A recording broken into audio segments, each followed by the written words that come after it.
So I started taking classes and everything that I could because I enjoy being a programmer. This was way back when the computers here were like very big. I mean, it was just humongous. And then I started learning here how to be a programmer, and then they used to sell IBM hardware, and the guy that used to sell the hardware wanted to sell more hardware, but they didn't have software. So I got in cahoots with him so that we could start selling hardware and software. And then one of my first customer was a U.S. broker. There used to be Daniel B. Hasties, and he used to be right next to the International Bridge. I remember that. And they had bought a small IBM computer, and they wanted me to start programming in it. And that's how I got involved into the trade. That was way back when everything used to be paperwork. They used to take the papers, they would take to the import lot, the shipment would come in, customs would be looking at the paperwork, and then they would stamp it or whatever, and the shipment was released. That was way back. Um, uh, and then customs started developing what we call the ABI. And with the ABI, they started automating the system where you would create software, you would input the information, and the information would go to CBP Customs. They would look at the information, and whether they approve it or not, it would come back. So that when the truck gets into the import lot, they would be able to see what was in the shipment without even having to open the doors of the trailer. So then there was a lot of hesitant at the beginning. Brokers didn't want to do it. They didn't want to invest. But it got to the point where customs would say, well, if you're an ABI, you get priority. So they kind of had to get into it whether they liked it or not. And it was trouble. It was very challenging because you're talking about people that used to do, paperwork with typewriters, and all of a sudden here's a computer that they have to key on. And so it was challenging. And I traveled a lot. I went to Brownsville, I went to El Paso, I went to all around the border, up to San Diego, California. So it was because we didn't have a web then. If you needed the software, I had to go to that place, install, and train in order for the people to be able to use the system. So there was no way for me to go sign into the web and you have the software there. So it was required a lot of traveling. Plus, the way you have your data and your programs, there was different ways. They had CDs. There wasn't no CDs. There were like big, huge cartridges and stuff that we used to put on the computers. So I went from DOS, which is the original computer, then I went into Windows, and then I went into what is right now Visual Basic, which is on the web. The web has helped tremendously because if I make a change, Customs changes something, and I make a change, then it automatically will update for everybody. So everybody gets to sign into the software, they get to see the same program, it calculates the same duties for everybody. So it's much easier for me to just make a change in the software and not having to travel to make everybody's changes. It's automatically done. We use software right now, Visual Basic, but we do have some PHP, MySQL is the database. We use Drupal and WordPress. Okay. And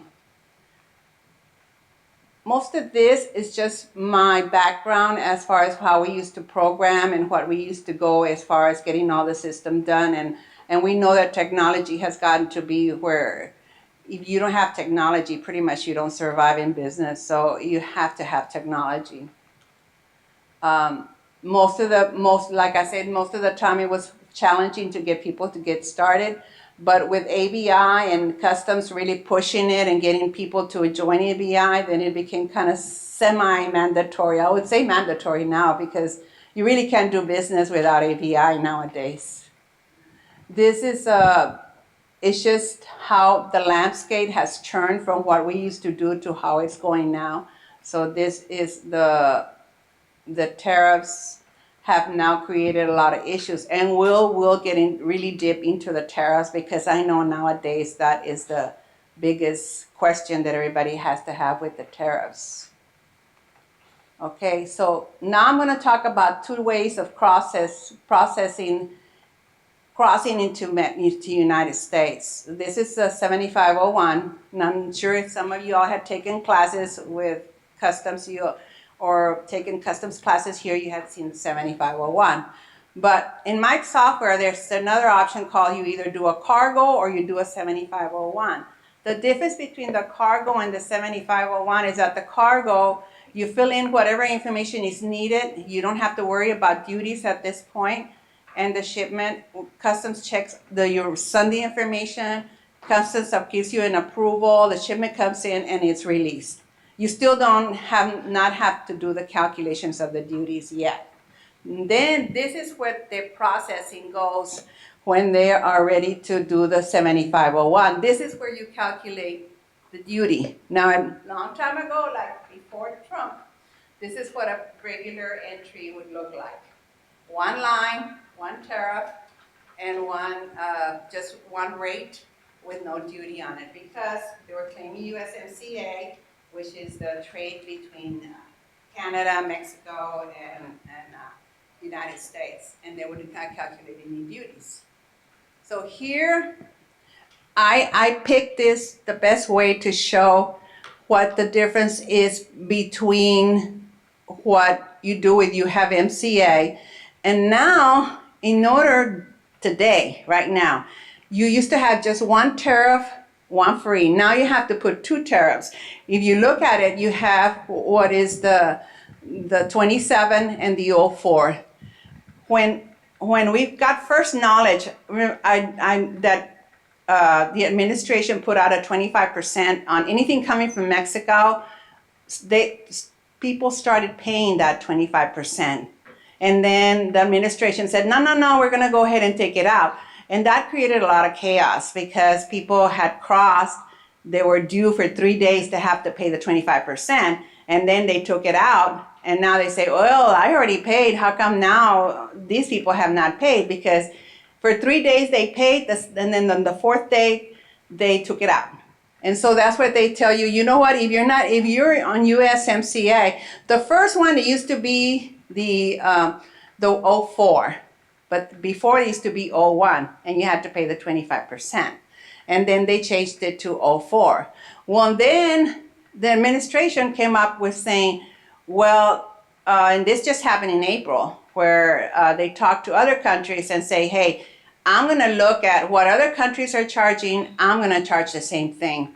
So if Japan was charging 10%, well, I'm going to charge 10%. If India's charging 25%, I'm going to charge 20%.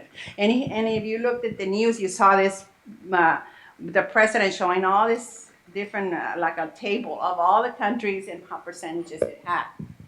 And then it stopped. So it continues on. So right now, if you don't want to pay duty from the United States, you have to put the two tariffs, the 27 and the 04. If you don't put that, they'll charge you duty. So that's how it has changed from now. So if you do not claim USMCA, okay, now USMCA, in order to somebody to claim USMCA, you have to have some type of certificate of origin, which means that you have to prove that the merchandise was made in Mexico, and that you have to have a certificate of origin in order to be the USMCA.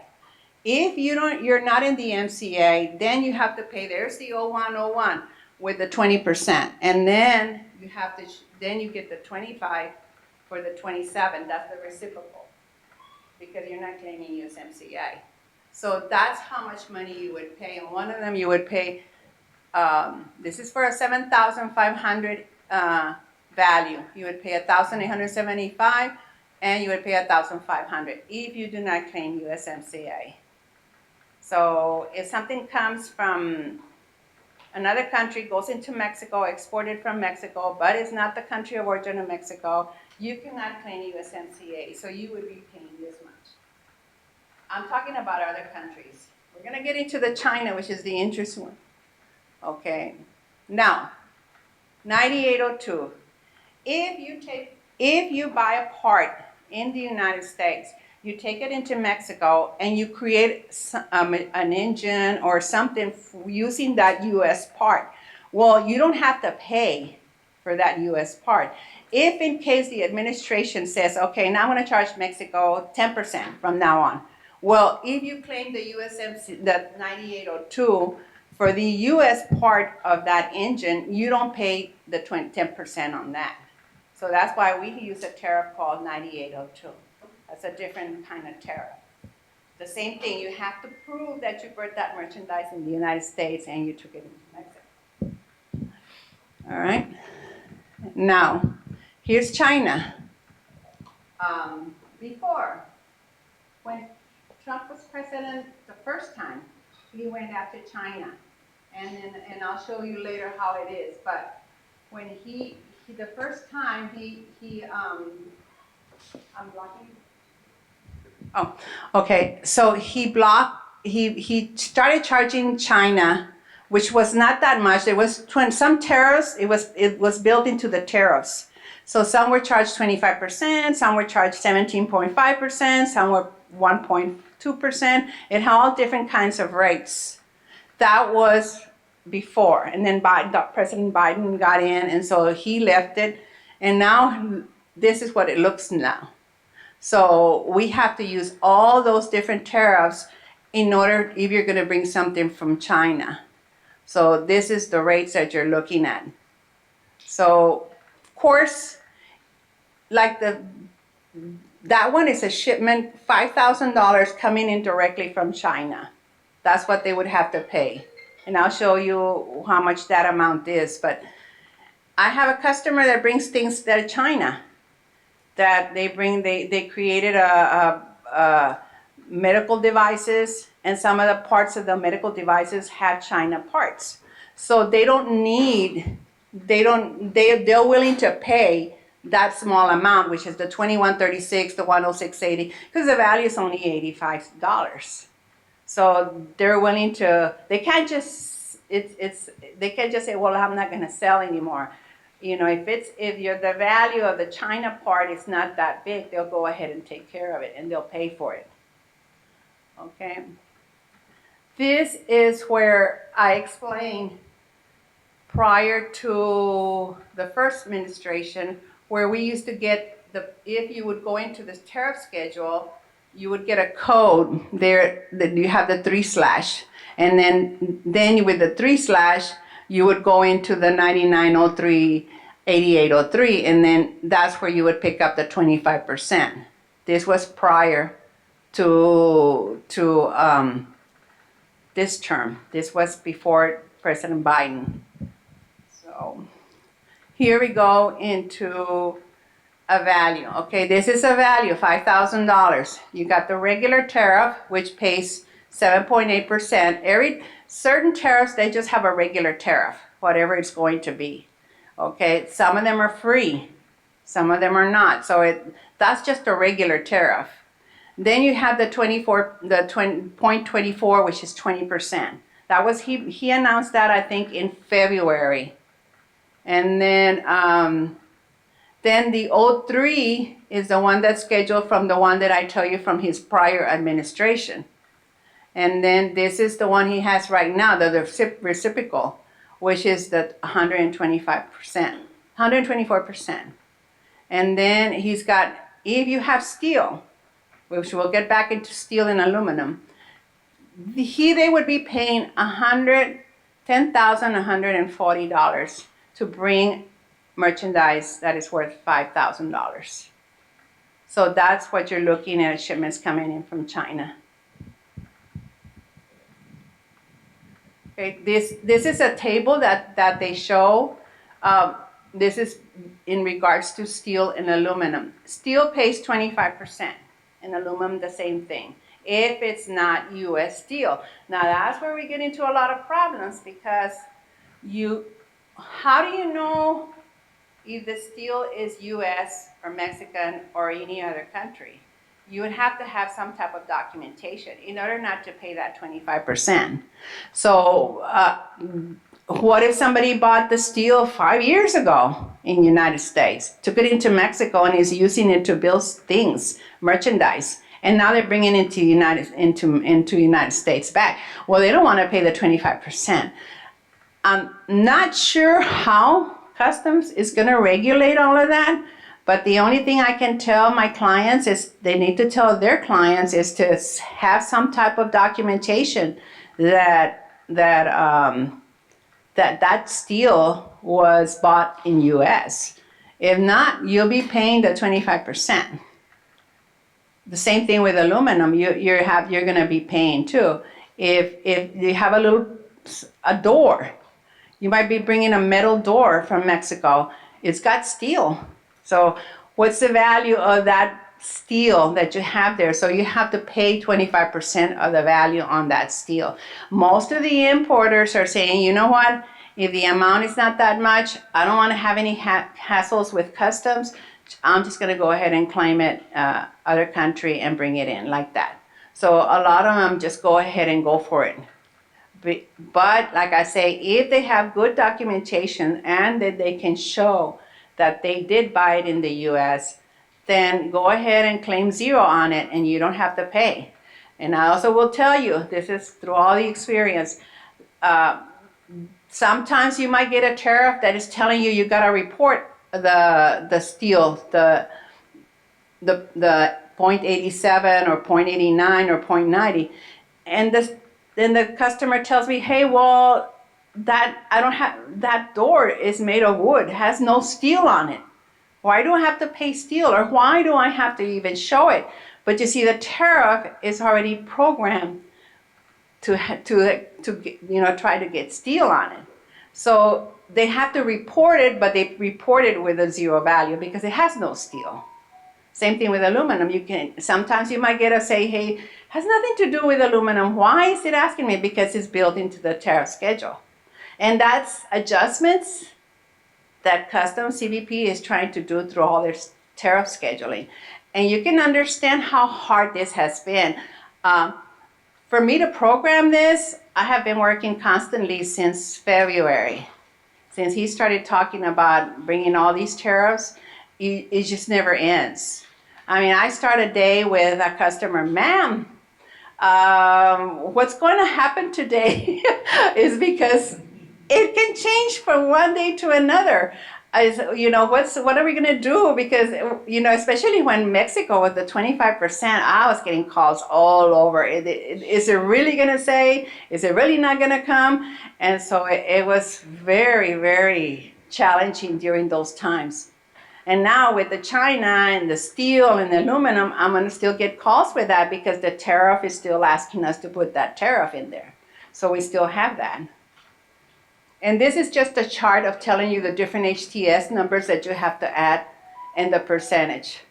And then you have a zero duty if you use the 99038192 because, like I say, if you can prove that steel was melted and poured in the United States. I have issues too where Mexican importers or the exporters are saying, hey, I can't buy steel in the U.S. because I can't find any. They can't find any. So you have that issue too. This has created issues. I mean, we don't hear about all of them. I hear a lot because I hear them a lot from my clients. But there's a lot of things going on for the importers to try to get the steel in the U.S. in order to avoid to pay the 25%. This is still the same thing for the aluminum. Now, if you look at the other side, the 60, if you look at the 60, 603, all of those tariffs numbers are the ones that are built in, that if you put in those tariffs in the program, it will ask you that you have to put some type of 99 HTS for aluminum.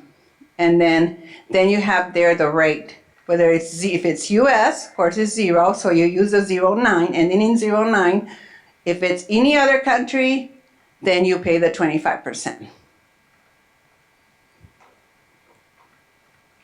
Okay, another subject here. This has nothing to do with duties. This is just a declaration that you have to show where was that steel melted or poured. Sometimes they don't ask you for the tariff or to pay duty, but they want a declaration from you. They want to know where that steel is coming from, where it was melted and poured. Same thing for aluminum. So we have to go in there and specify the country code for where it was brought in from. So that one, and then here now we get into that's far as steel and aluminum. The other one that we're talking about here, this I didn't put too much effort on this because I don't have many clients that are doing cars. But these tariffs, you use these tariffs, then you have to do the automobile, which means you would have to use the 9903, 9402, 03, and it will apply the 25%.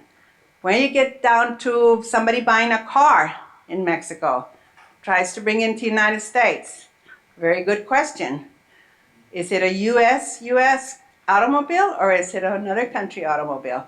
So you have to have all that proof, because I just had a lady that she lived sometimes in Mexico and sometimes in the U.S. She's trying to bring her automobile back from Mexico. And now comes the question, how can you prove that you bought it in the U.S. or how can you prove that you bought it in Mexico?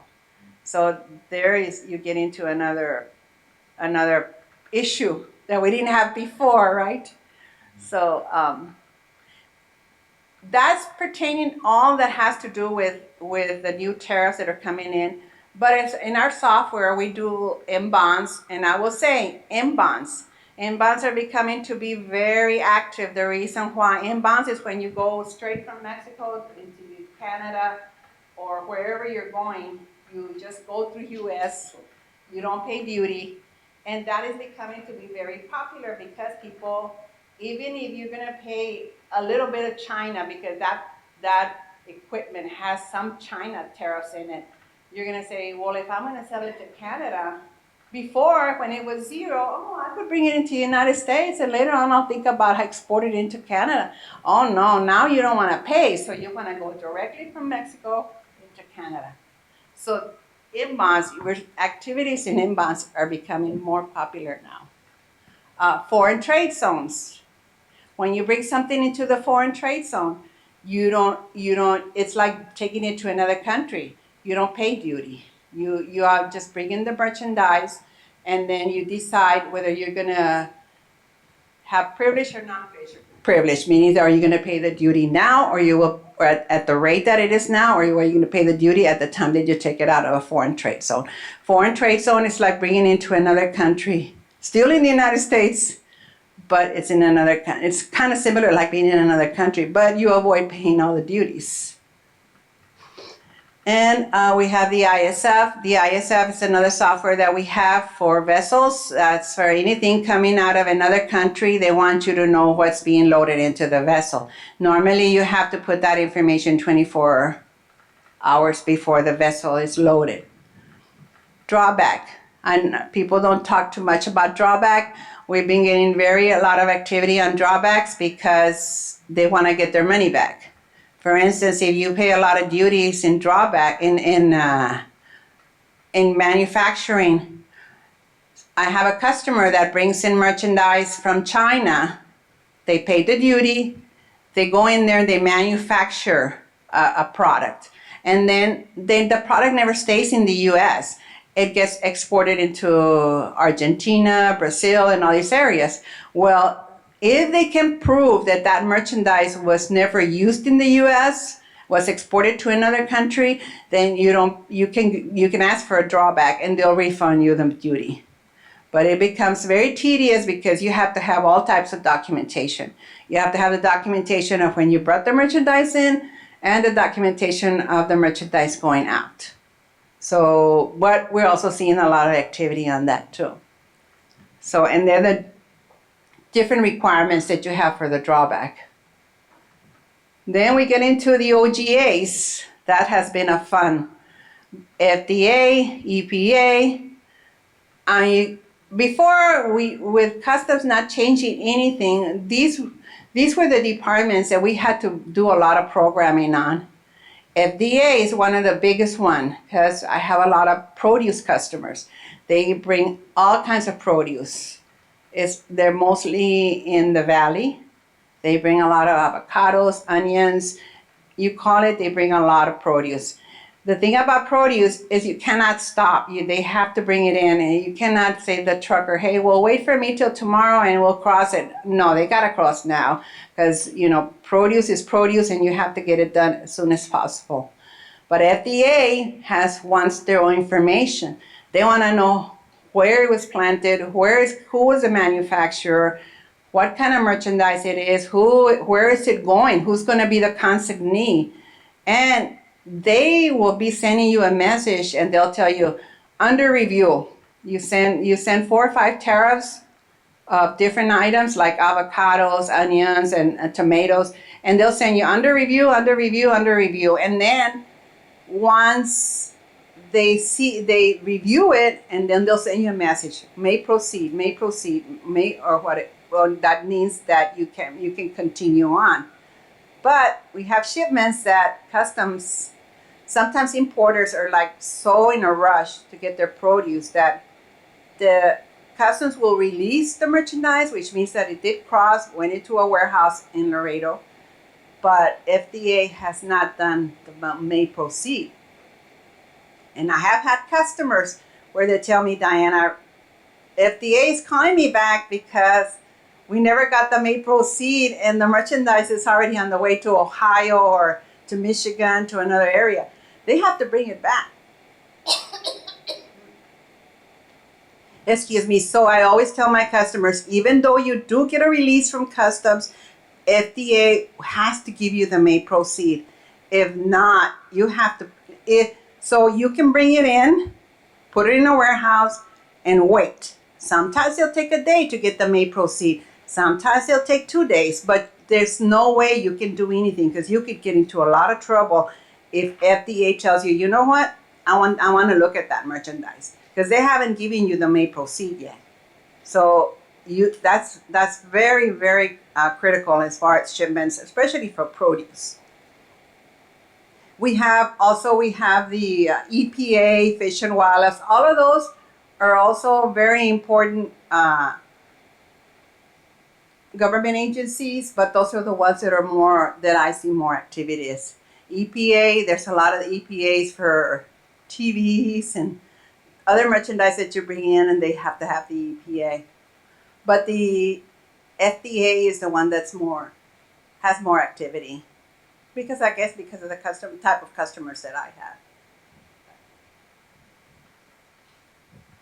Anyway, that's mostly what I'm going to talk about. But you all need to ask me questions. That's what I'm here for. No questions? Yes, sir.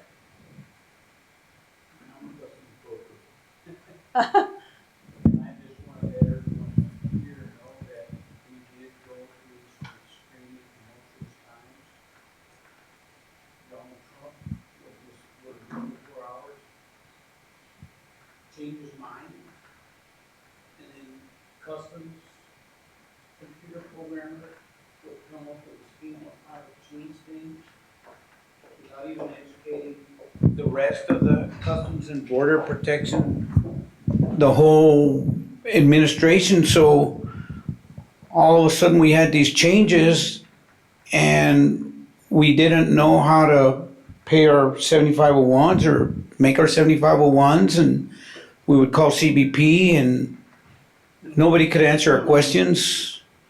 And then our ABI reps I don't know if they got cut by Department of Government Efficiency or what. Oh, I know. But yes. They're gone. Yes. And all I can say is that it's just been, in the 37 years I've been in business, I've never seen such a harsh and acidic environment. It's impossible to do business. There's no certainty. We don't get to get prepared. And there's nothing we can do. I mean, this is not the U.S. government that I grew up and I knew. But times are really tough. And then I was going to ask you about drawback. So you can do drawback on Mexican goods that come in with 25%? They're not letting you for the 9903, but let me tell you who you don't know. See, we don't, now you cannot. They're saying you cannot on that, just on the regular duty, the whatever duty it pays. But we don't know what the future holds. Sure. I cannot tell you that you will not, you can go back, draw back years. The ones that I'm doing it right now, they're going back 3 years. But I'm talking about like next year, whether you can get a drawback of what you paid this year. I can't answer that because like you say, it changes. Yeah, we don't know. We don't know. No. So yeah, because I have customers ask me about drawback, and I tell them, as far as I understand, you can't. And he's not right now, but there's nobody who's going to really be able to answer your question. So I'm sorry, but we're all in the same boat. Nobody knows. What about what's Trump going to do in 90 days? Nobody knows. That's true. Not even the people that are in his own administration know. He just makes decisions on a whim. Right. Another question I had for you is that, so you graduated from Laredo Community College? Yeah. I graduated, and then I graduated from what they call LJ. It was Laredo Junior College. Yeah, LTC. And then after that, and then I went to Laredo State University. And that's where I got my bachelor's in business. Because my question is, I understand that you can get a bachelor's in business, and I understand that you can get very good education. But what doesn't fit in my mind is how you learn how to do the programs with the government databases and the SQLs and the... I tried to do it and I failed miserably. I can do my in-house programs, but not those government programs. It was very hard to learn how to program at that time. There was no Google. There was no ChatGPT. Because let me tell you, ChatGPT will program anything for you. It'll convert from one language to another. At that point, all I had was books. ChatGPT can do that? Oh, yeah. Yeah. Wow. Well, you like if you want to go from one language to another, it won't do the whole thing completely, but it gets you started. You know what I mean? And then prior to ChatGPT, you had Google. Like even before ChatGPT, if I had an issue, if my program would crash, I would go to Google, and somebody else's system had crashed too with the same problem. So, this is how they fixed it. Oh, okay, well, let me try that. And it would work because somebody has already had that issue. But when I started, there was no such thing. You just had to read books. Yeah, I started too. I got my brokerage license in March of 1988. And I got married on March the 5th of 88, and then I started my business March the 20th of 1988 with my brokerage. Yeah. And I sat there and I bought typewriters that had a little bit of memory in them, and I would get them, I would type everything. And then my shoulders and neck got so tense from having to do everything under, just stressed across the shipments, and here I was, a brand new broker, and if I didn't prove myself, then I would fail. And then I went to my sister, who was a computer programmer, and these were the DOS days. And I said, "What do I do?" I said, "I need to do something because I can't. I'm not gonna make it like this." So she gave me a computer that had a hood on it that you can open it and look at all the inside, and you can just replace the pieces as things changed. And then she taught me how to program DBase 4. Oh, okay. Boom, right there. And, I was doing DBase 4 when nobody, everyone had, people who had computers had digital mainframes, the IBMs. And oh, yeah, the IBMs. You would start at $40,000 or $50,000 for your main server, and then you would attach 4 or 5 workstations, and those are the big Mexican brokers. They had to have air-conditioned rooms. They would spend a lot of money in that. But and then that's when I used to do RPG. which is a different kind of language for the mainframes. And RPG is still active. They have RPG 4 now, but I haven't gone into the RPG environment anymore. I've just stayed with what's the new trend here, which is the PC and the web and all the different kind of websites that are available now. Yeah, that's amazing. I applaud you for what you've done, because that was no easy task. Oh, it wasn't. So congratulations. And what you say about what has happened, like I wouldn't know. And then all of a sudden I had to do 4 tariffs or 5 tariffs for China.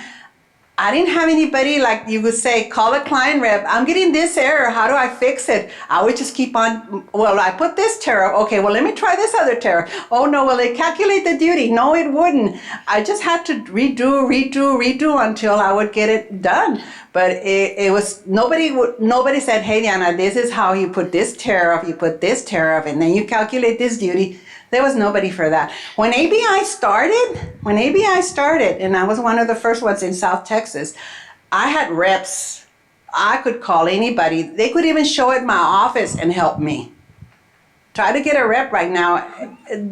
Wow. Good luck. But when they got started, they had a lot of representatives, and they would come down and try to get brokers, anybody broker to get into ABI.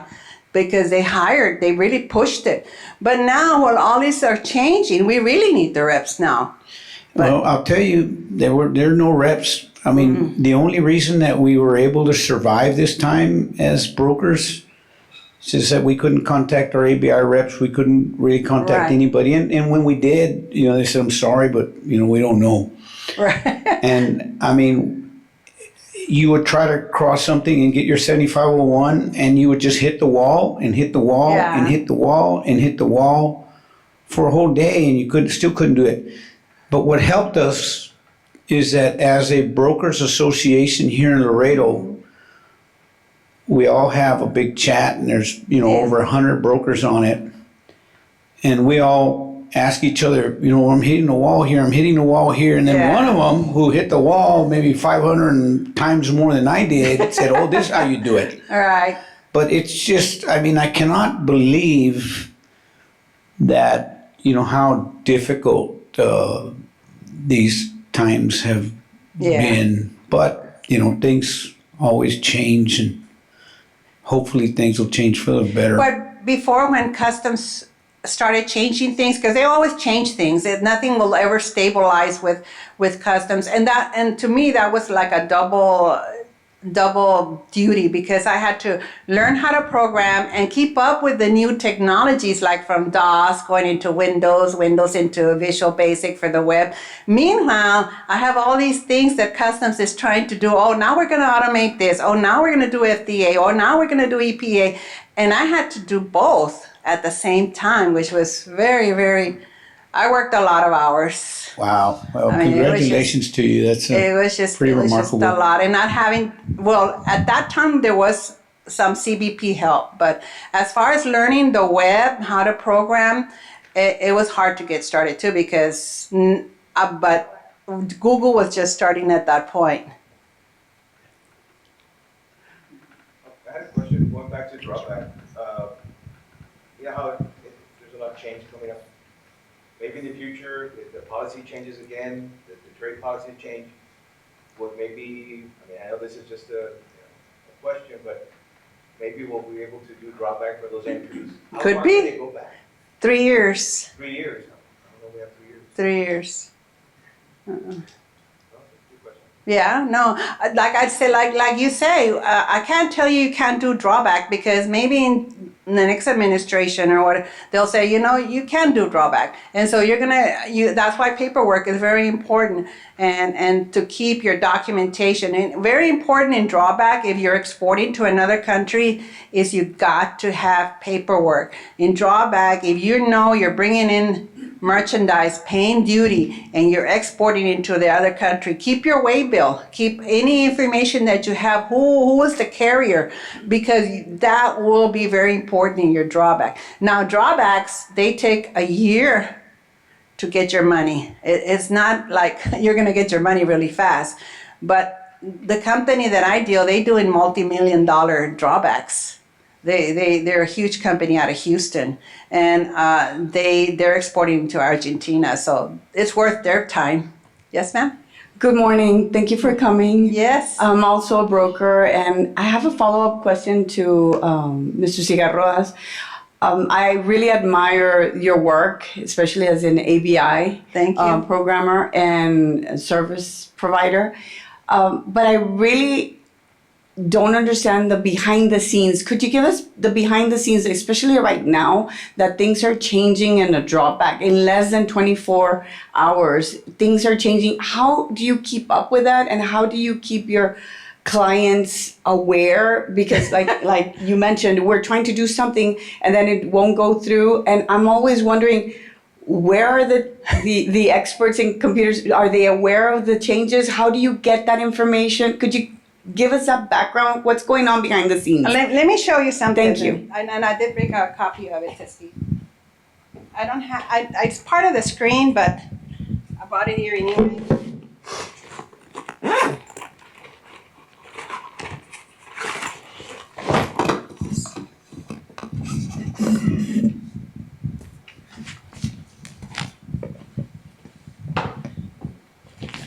I do not know if you all get your messaging. This is my Bible. Yes. This is my Bible. It's got all your tariffs, like I show you, if that particular tariff has a certain number. Yes. I My agree. customers are like, call Diana first. I hate to say it, but they are. Man, like I tell you, I get that call, ma'am, I got this problem. Diana, good morning. You know, it's my wake up call to, have this, or either early in the morning or at 4:30, and 5, and I say, oh, I'm gonna go and relax. And So in a time frame, is that like we receive the same information, but right. but we're relying on you to Right. at 8 in the morning or 9 in the morning or 10 in the morning to continue work. So are you going like in the middle of the night and doing all the programming? Yeah, I changes? usually I since I have to log it into the server, I have to Yes. shut everybody out. I always work on Saturdays and Sundays, and then I upgrade the server. Usually, I do backups of my server every Sunday nights, but I work on Saturdays and Sundays. When Trump did all of this, it was Saturdays and Sundays for me since Correct. February. Correct. Off and on. And I have to do this because even though the customer, like you say, you get it, you should be able to read it. Yes. But I still have Diana, can you help me? Yes, of And I course. have to go in there and look at it, right? Yes. Because they want to make sure you get there's messages that you get like additional tariffs are required. Right. Well, which additional tariffs? Is it the reciprocal? Is it the China tariff? Is it the steel? Is it the aluminum? No, And correct. my first question is, where is it come? My first question to my customer when they call me about a problem, where is it coming from? That's my first question. Because if I know it's going to come from China, then I have to deal with all of those tariffs. Correct. But the second question is, it's steel or aluminum? And some of them don't even know. So they have to go in the list. You have to go in through the list. And when I get this list, I send it to all my clients. Pay attention. It tells you there the tariff. If you're crossing this tariff, you're going to need the 0.92 or whatever you're going to need. But you have to look at that. But sometimes, ma'am, can you still help me? So of course I help them because that's what it is. I mean, that's what I'm here for. But Yes. but this is what he has done. Right, because they have timestamps. So in other words, we are asking, okay, at what time did it go through? What day and time did it go through? Because my merchandise is at the bridge or it's Right. about to cross. Well, and- because yes. the way that I have mine is my customers, they do cargo selectivity, which means they cross it, boom, it's gone. So I have 10 days, or my customer has 10 days Correct. to do the summary. But sometimes you have an importer or an exporter who calls my broker and calls them and he says, hey, I'm planning to export this merchandise. How much is it going to be? And they need to know at that point because they're trying to make the decision whether should I export it or not, right? Correct. So that's where you have to make that decision using a summary. Sometimes they do a dummy summary just to go through the processing and see what comes out. Correct. But that's basically, right now, that's basically the only thing you can do. Exactly. because there's really no other way of finding out what is going to come out. But I have programmed all the tariffs, like the 0.92, the 25%, and then, additional tariffs. I have right now up to 5 tariffs in one line. Yes. Who would ever think that? Exactly. Who would ever think that? And in one line, you would have 5 tariffs. Correct. When we always had 1 or 2, you always had the 9802. But to have 5 tariffs in one line, that's quite a lot. But that's why it's so important to have a strong ABI provider like yourself to Yeah. back you up, because you're going to be on top of things. And that's why in the chat that we have, some people say, well, I tried it, but it doesn't go through. And Yeah. then people start asking, are you with whom? And that's when people find, oh, no, well, now it let me. Yes, but it's like 12 Yeah. noon. And Oh, we're doing I- it at 8, so. Yeah, no, they call me at all times. They call me right now I probably have gotten 2 calls already. And that's fine, it's like, okay, wait, unless my server is down, not that my server is barely, I have four servers. One knocks down, the other one comes in. So I have to keep one of them, I do truck manifest too, which is the Mexican part coming in. Yeah. So I have 2 servers for that, and I have 2 servers for my AVI.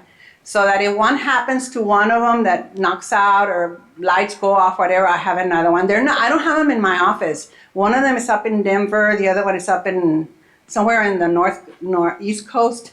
And if one knocks out, the other one comes in, because there's no way I'm going to tell the client, well, the servers aren't working. But it's never my servers that are not working. It's customs. And they don't tell you. No. Sometimes I don't get a response for 2 hours, and they get, Diana, but I have produce, it's got to cross. And it's always, ya está el chofer en el import lot. And I'm like, why did the chauffeur come in the import lot in the first place if you don't have a certification, right? Pues ahí está el chofer en el import lot already, and I don't have no response from customs. And there is an email that I have for CBP.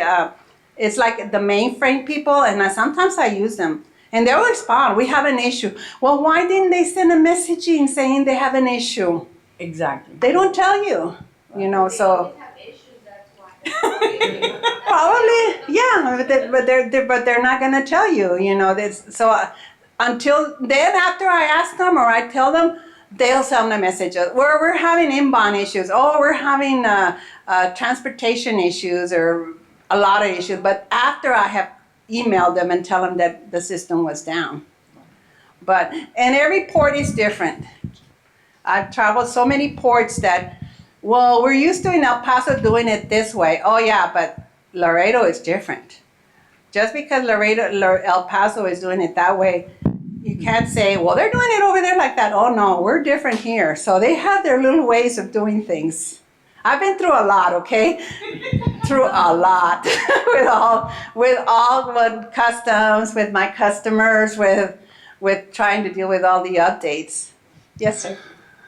Thank you very much for speaking here today. And I want to know how your day would be, because in this world today, and I have friends that are customs agents, and they said, we're learning as you're learning. So I imagine your day is very busy and you don't get a chance for TV.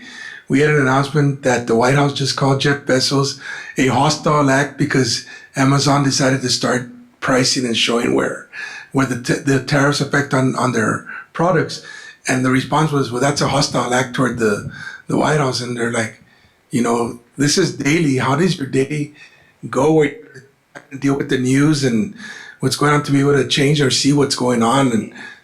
And you know what? When Trump backed off on the 25%, it was at noon at 3, he announced it. I got a call from one of my clients, Diana, they already took out the 25%. So everybody hold out their shipments at the bridge. Well, you can think, right? I guess the chauffeurs that were at the import lot decided to turn around and leave because everybody was on hold, because I think it was active, the removal of the 25% was on Friday at 12.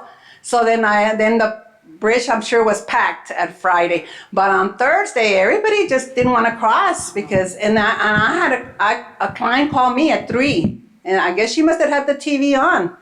Says, they're removing the 25%. And then I started getting all these emails from all my clients, hey, it's over, the 25% is over.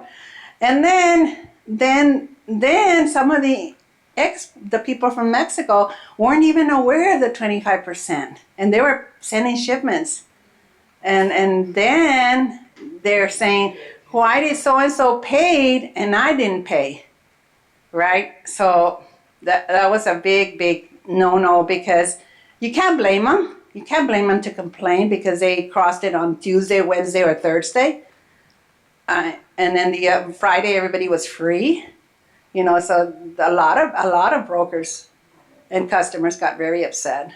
The bad thing about that was that he announced at 10 a.m. that the It was announced around 10 a.m., maybe 10:30, that the tariff was going to be rescinded, Yeah, but it didn't become official till the next day. right. And then there was people who had waited on the Mexican side not to cross, and then on Thursday they were so antsy they wanted to cross their freight. Yes. And if they crossed, they had to pay the 25% duty, even though Donald Trump had already said it was rescinded because it didn't become official until midnight. Right. Oh yeah, that was about a lot of issues on that, on a lot of very upset people during those 3 days that crossed, and they have to wind up paying those 25. I mean, you're looking at the thousands there in produce. I mean, 25% of those truckloads of produce, it's a lot of money. So it upset a lot of people, but at the end they have to wind up paying. What else? But most of the time I watch the news a lot, and now more than ever, because if you watch the news, the first thing, Trump tariffs. So, it's kind of like, you can't stay away from it because that's the main topic now. And I'm wondering, when in 90 days, like you say, am I going to have to fill in more tariffs? I mean, to what point am I going to get 6, 7 tariffs on one line? And to program fields into my software is not very easy because you change and then you're afraid changing something in your software will put glitches or might create other issues, which of course you're a programmer, that can happen. Because remember, all this time we have never had issues. You program it, you tested it, it was running, and it keeps running and keeps running and keeps running. And the only thing I had to worry about was the other government agencies. EPA coming in, tobacco, TBB, all these other shipments that were coming in, different kind of programs. But this really got us off guard, all of us. But only me, because I had to reprogram the whole thing. And I'm glad that when I thought of how do I do this, and then I thought to myself, I have to do it in a way that maybe in a month or two we might have to have more tariffs. So I put it on a separate screen, and I say create new, and then they can continue creating new. The problem, you wouldn't believe it, is printing the 7501, because the 7501 was never built to have one line with 5 tariffs. That's very hard to do. That's what took me the longest, was printing the 7501, figuring out how to print it. Because it usually just be one line and let's go. All of a sudden I have to have all these different tariffs applied to one line. But there was nothing else. I had to do everything that had to be done.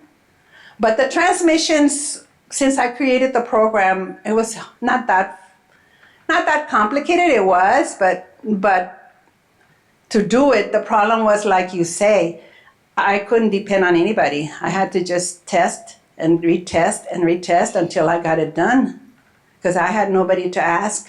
How do you do this? I didn't have anybody to ask. And then the programs, they were fixed, but we're downstream, and then we didn't know how to use them.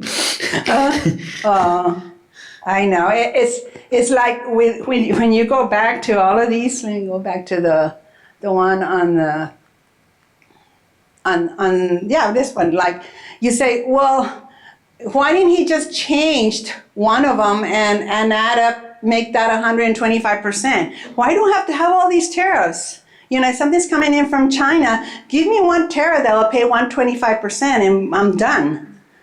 Why do I have to calculate 20%? Oh, now 25%. Oh, now 125%. Now 25%. Well, one of them is steel, which I can understand that.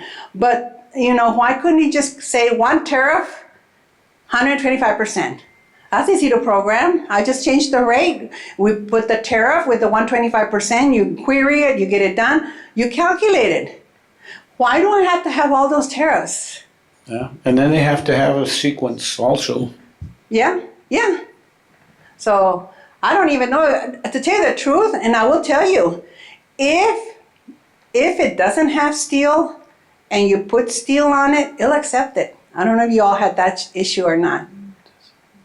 I had a client that says, Diana, it doesn't have steel. And she had done one, and she knew it had steel, and she went ahead and put it. And then the next shipment that she did, she didn't put it and accepted it. Same tariff, same client.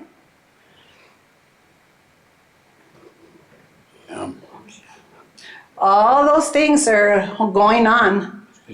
Too So- complicated. It is. It's. I don't know what kind of programming their programmers are doing. I know that it's probably easier for them to say, you know what? Let me just add an extra tariff there and have the vendors worry about it, like us, right? For them, it was easier. Just put another tariff there and calculate the new rate. But for us, it's not that easy. Yes? Now that you mentioned that, now that you gave us that example where, you know, your client did one thing and then the second time this identical thing but forgot one issue, what do you think, talking about technology and your background in technology, what do you foresee the government doing right now and in the future if they're laying off people, agents, and are they checking with AI? Are they checking all of these? And of course, they have up to a year to come and call us out. What is going on? What is the mentality? What do you For foresee? once, they need to redo their tariff schedule. They need to really do that. And that's going to take a long time. I mean, it might even, this administration might be over before they finish updating the tariff schedules. Correct. To where you can query the tariff like we do right now, and it tells us if it requires FDA, EPA, and it will tell you, okay, it's also going to require this tariff, 9903 or 9904. Will they ever do that? We don't even know that. It's just, and I'm every day, every weekend, they're doing things. I know the programmers, and I know when I would imagine that the administration must tell CBP before they announce anything. Correct. Or what's coming, so that the programmers can start working on it. Right. But we don't know that, right? We only see what comes on the news. Anything from the students? No questions? It's just no, tell me what the tariffs are gonna be like once the days come by. Just no. You don't. And in the programming, you have to change it. And changing a program we have glitches. You can change something and it messes up something else. And so it's very hard. And I don't know why he didn't give us enough time, where to say, you know what, I'll do the China thing maybe in June the 1st. And then they get us to test, because we can test under what they call certification, where I have a filer code that's only for me for programming. I can test that. If he would have told me, vendors, you have a month to test, and I would have tested all of this instead of it just happened and now I have to do it. And I don't know, I have to find out how I can do it. And then like the client reps, I don't know if y'all ever get this message that you have to contact the CEE. Have y'all gotten that? I've never communicated with them, but I know my brokers have call their client rep or send messages to their client rep, and they tell them, well, you have to send a message to the CEE, which are the people, I think they're the port specialists, or no, the tariff specialists, right, that deal with different kinds of commodities, yeah. But The answer like today. oh, I haven't even tried it because I don't think I don't think that they would know about formatting, about issues that I had with formatting, like where, like you say, which tariff goes before the other one, and which one do I calculate duties, and so it's very hard for me to for them to know that information. But it's been quite a whirl now. So, are we done? How much? Oh, we're 11. Any more questions? I do appreciate you all coming. It was my first time to really go before a group, and I enjoyed it. And thanks for asking the questions, because I love questions, because this is the way we all get to know what's going on. And I want to come back, if he allows me, maybe future, and have more presentations. And let's see what happens in 90 days. I'm not looking forward to it. I guess I better take my vacations before the 90 days. So let's see. He's supposed to be talking to some countries. So now is he going to put different tariffs for different countries? Very good question. So that's the way it is now. Well, thank you very much. Thank you.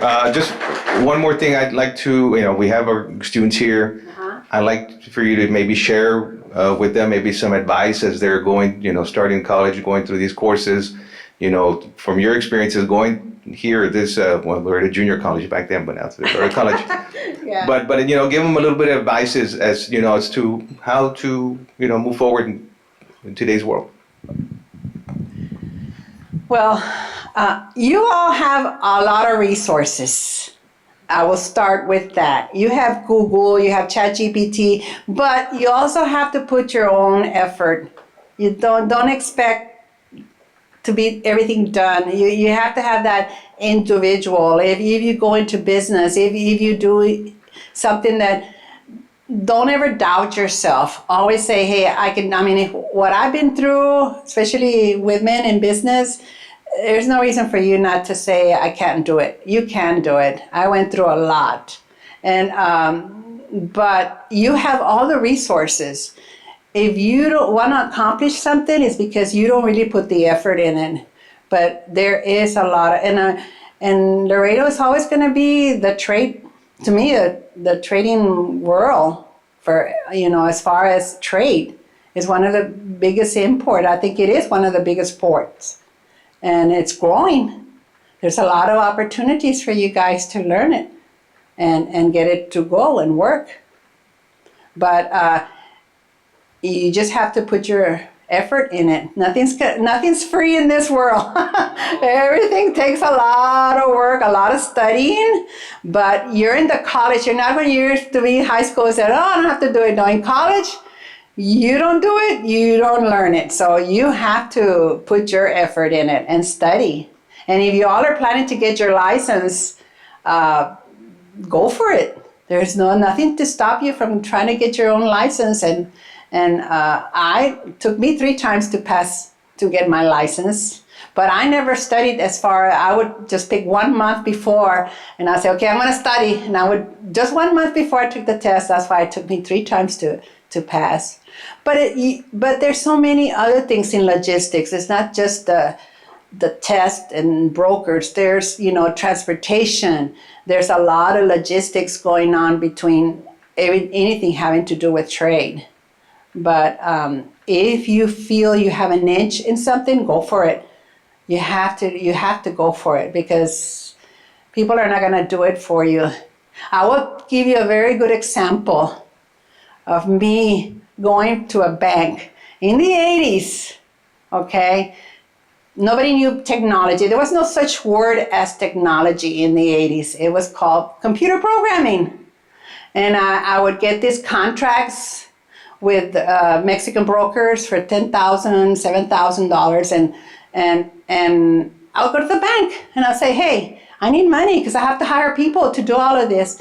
And you can imagine, first, they didn't understand what computer programming was. And what's your collateral? I didn't have no collateral. I don't have land. I don't have anything to put collateral. And I would get turned on, turned off, or turned down because I did not have anything to show. Until my biggest, I'd call him my angel. It was a guy called Gilbert Sanchez. He was with Falcon for many years. I don't know if y'all ever met him or whatever, but I would take his contracts for $10,000. It's okay, Diana, come tomorrow and give you a check.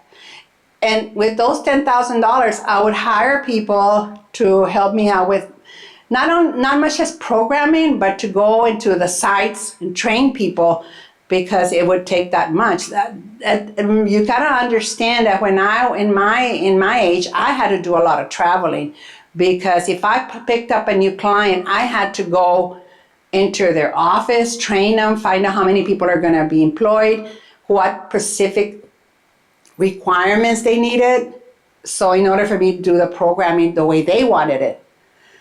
But now it's just totally different with the web. If I had to make a change, if something changes, like with these tariffs, I would have to go and travel to each client and send them a diskette or something so that they can make the change. Well, right now I just do it on the web and everybody's on. But I would advise you guys to just keep on trying. There's no reason for you all to quit. You can do it. You just have to put your book sense into it, and you'll be. And it's just no stopping you from learning. And trade is such an interesting. Not only in Laredo, but anywhere you go. I live in San Antonio. I have clients that I have never met. I demo to them through Zoom, and they look at my software and they like it, and I give them a contract.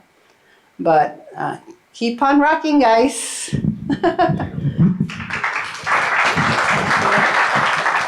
Yes, well, thank you again for sharing your speech and your little presentation today. I really appreciate it. I've known Ms. Rueweler for 28 years, maybe. My customer. And I do remember when anytime there was a software update, she would have to go to my office to update the computer because they had to install it into the computer. So now, technology now, you just update in her servers and everybody gets the update at the same time. So I've seen her grow, tremendous growth. She's super knowledgeable. She always helps me out with my issues. So I'm really appreciative on this side. But here, we're really grateful that she came in today to give, a presentation to our students and to anybody else that wanted to participate today. And we have a little certificate of appreciation for her, Diana Rueweler, in recognition of your esteemed participation as a guest speaker at the Global Logistics Center. We sincerely appreciate your insight, expertise, and meaningful contributions you have shared with our community today. Oh, thank you. So thank you again. So this is for you. And we also have a little gift for you for your participation. You want to come over here so we can get into the view of our friends in our Google Meet. If anybody has questions on the Google Meet, please. I think I checked a little while ago. There was no questions. So we're getting ready to wrap it up here. Once again, thank you for joining us today. Really appreciate it. And again, to Ms. Diana Rueweler, really appreciate her being here today, coming from San Antonio, just to talk to us about her experiences in the trade. And I want everybody to have a really good day the rest of the day. And we look forward to seeing you again here as we provide our next events starting next school in the fall. So thank you very much. Everybody have a great day, and we'll see you soon. Thank you for coming.